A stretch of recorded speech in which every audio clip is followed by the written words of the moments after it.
انداز دیکھیے، ارشاد فرمایا والعصر، رب فرماتا ہے مجھے زمانے کی قسم ہو۔ اللہ کو بھی قسم اٹھانے کی ضرورت ہے، مالک کریم کو بھی کیا حاجت ہے کہ وہ قسم اٹھائے، لیکن تاکید کر کے بات ذہن میں اتارنے کے لیے۔ انسان کا مزاج ہوتا ہے نا، جس بات پہ قسم اٹھائی جائے اس کو انسان سمجھتا ہے زیادہ پکی ہے، تو تب انسانی کے مطابق بات کی، فرمایا والعصر، زمانے کی قسم ہو۔ انسان کو پیدا کرنے والا رب قسم اٹھا کے انسان کی ایک بات کرتا ہے، والعصر، مجھے قسم ہو زمانے کی، ان الانسان لفی خسر۔ انسان کو پیدا کرنے والا رب فرماتا ہے بے شک انسان خسارے میں، گھاٹے میں، نقصان میں۔ لوگ اس کو کہہ رہے ہیں بڑا سیٹ ہے، لوگ کہہ رہے ہیں بڑا کامیاب ہے، یہ بھی کہہ رہا ہے اللہ کا بڑا شکر ہے، لیکن پیدا کرنے والا رب، انسان کو بنانے والا، اس کو جاننے والا رب فرماتا ہے مجھے زمانے کی قسم ہو یہ نقصان میں ہے۔ اور خسارہ اس خسارے کو نہیں کہتے ہیں کہ لوگ کہتے ہیں میں نے کاروبار کیا تھا تو نفع نہیں ہوا، نقصان ہوا۔ خسارہ اس خسارے کو کہتے ہیں جو اصل مال بھی ضائع ہو جائے، راس المال بھی ضائع ہو جائے تو کہتے ہیں خسارہ ہوا ہے، یعنی اس کے پاس جو تھا اس میں بھی یہ خسارے میں کہ یا اللہ سارے خسارے میں ہے؟ فرمایا نہیں، الا الذین آمنوا،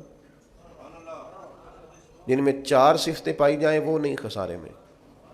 ان میں پہلی صفت یہ ہے کہ الا الذین آمنوا، بے شک وہ لوگ جو ایمان لائے، مگر وہ لوگ جو ایمان لے آئے، جن کا ایمان مضبوط ہو، جن کا عقیدہ ہو کہ اللہ ہمارا رب ہے، وہی پیدا کرنے والا ہے، وہی رزق دینے والا ہے، اسی کی تقدیر کا غلبہ ہے، رب کریم ذرے ذرے کو جانتا ہے، اللہ تعالیٰ نے جس حال میں رکھا ہے یہی حال میرے لیے بہتر ہے۔ انسان محنت پوری کرے، نتیجہ اپنے رب پہ چھوڑ دے، اسباب سارے جمع کرے، بھروسہ اپنے اللہ تعالیٰ پہ کرے، عقائد کے لحاظ سے پختہ ہو، اور پھر اس کا عقیدہ ہو کہ بعد از خدا بزرگ تو ہی قصہ مختصر، کائنات میں سب سے عرفہ والا، عظمتوں والے، شانوں والے، بلندیوں والے، رفتوں والے، کائنات کے امام، نبیوں کے امام، رسولوں کے امام، فرشتوں کے امام، محبوب مطلق اگر کوئی ہے تو جناب محمد رسول اللہ ہے صلی اللہ تعالی علیہ وسلم۔ سب سے اولا ہو اعلیٰ ہمارا نبی، سب سے بالا ہو اعلیٰ ہمارا نبی، اپنے مولا کا پیارا ہمارا نبی، اور دونوں عالم کا دھولا ہمارا نبی۔ نظریاتی پختگی حاصل ہو، عقائد پختہ ہو، ایمان میں عقائد پوری طرح داخل ہے، عقائد اہل سنت کا پابند ہو بندہ۔ پھر ایک اور بنیادی عقیدہ ہے، اسی ضمن میں سارے عقائد آ جاتے ہیں، فرشتوں پر بھی ایمان ہو، اللہ کے تمام انبیاء پر ایمان ہو، اچھی بری تقدیر پر ایمان ہو، لیکن ایک بنیادی عقیدہ جس کو عقیدہ آخرت کہا جاتا ہے، اس پر انسان کا ایمان ہونا بڑا ہی ضروری ہے۔ اگر آخرت پر ایمان کمزور ہو جائے تو دنیا میں جتنے بھی عمل ہم کرتے ہیں یہ سارے کمزور ہو جائیں۔ یہ جو لوگ ڈپریشن میں، ٹینشن میں، انزائٹی میں چلے جاتے ہیں اور ایک بات بار بار کرتے ہیں کہ میرے ہی ساتھ ایسا کیوں ہوتا ہے، آخر بڑی ہی کوشش کے بعد میں ہی ناکام کیوں رہ گیا، تو انہیں بتایا جائے گا کہ کامیابی پتہ کیا ہے؟ لا یستوی اصحاب النار و اصحاب الجنہ، اصحاب الجنت هم الفائزون، جنتی اور جہنمی برابر نہیں ہیں، کامیاب وہ ہیں جنہیں اللہ تعالیٰ نے اصحاب جنت بنایا ہے۔ جو جنتی ہیں وہ کامیاب ہیں، جس کو اپنی آخرت کے تعلق سے اللہ تعالیٰ نے فکر سلیم دی ہے، راہ ہدایت دی ہے، اعمال حسنہ پر استقامت دی، اور وہ سمجھتا ہے کہ میں محنت اپنی آخرت کو ٹھیک کرنے کے لیے کر رہا ہوں، جد و جہد میری اپنی قبر کے لیے، حشر کے لیے، آخرت کے لیے۔ آخرت پر جس بندے کی توجہ ہے وہ بندہ کامیاب ہے۔ اس لیے دنیا میں اگر دنیاوی طور پر کوئی ناکامی آ بھی جائے تو کوئی اتنی بڑی ناکامی نہیں ہے، اس لیے کہ اصل کامیابی آخرت کی کامیابی۔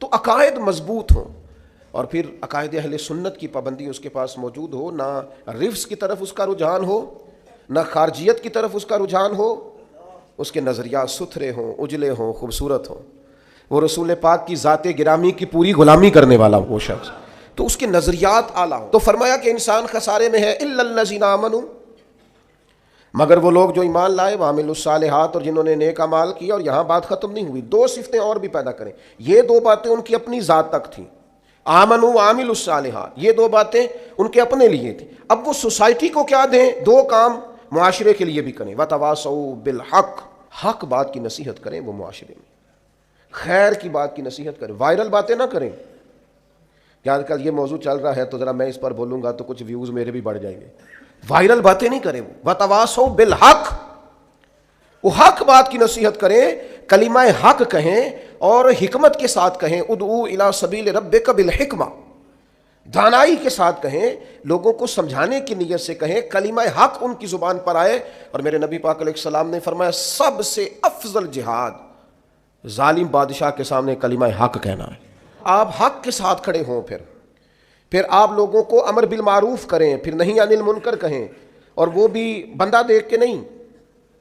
اگر امیر آدمی غلطی کر رہا ہے تو پھر آپ خاموش ہیں، اور کسی غریب کو کرتے دیکھ لیا ہے تو آپ نے دینی حکمت کو بھی پیش نظر نہیں رکھا اور اسے رسوائی کر دیا ہے، آپ نے اسے سخت ترین تکلیف سے گزار دیا ہے۔ حق بات کی نصیحت کریں، اور جو لوگ حق بات کہتے ہیں نا ان پر تکلیف بھی آتی ہے، تکلیف آتی ہی ہمیشہ حق کہنے والوں پر۔ تو چونکہ میدان لگایا ہے، اب حق میں نکلے ہو، اب تم نے سفر شروع کیا ہے تو بھائی پیروں پہ چھالے تو پڑیں گے، سفر کرو گے تو تھکاوٹ تو ہوگی، کوئی رستہ طے کرو گے تو گرد تو پڑے گی، اگر کسی سمت تیز دوڑو گے تو مخالف سمت سے ہوا تو تیز آئے گی۔ اب وہاں گھبرانا نہیں، کمزور نہیں پڑنا، تھکی باتیں نہیں کرنی۔ اب ایسا نہ ہو کہ تم نے معذرت خواہانہ رویہ اختیار کیا، وتواصوا بالحق وتواصوا بالصبر، وہ حق بات کی وصیت کرتے ہیں اور ایک دوسرے کو صبر کی تلقین کرتے ہیں۔ 4 صفات پیدا کریں تو خسارے سے بچ سکتے ہیں۔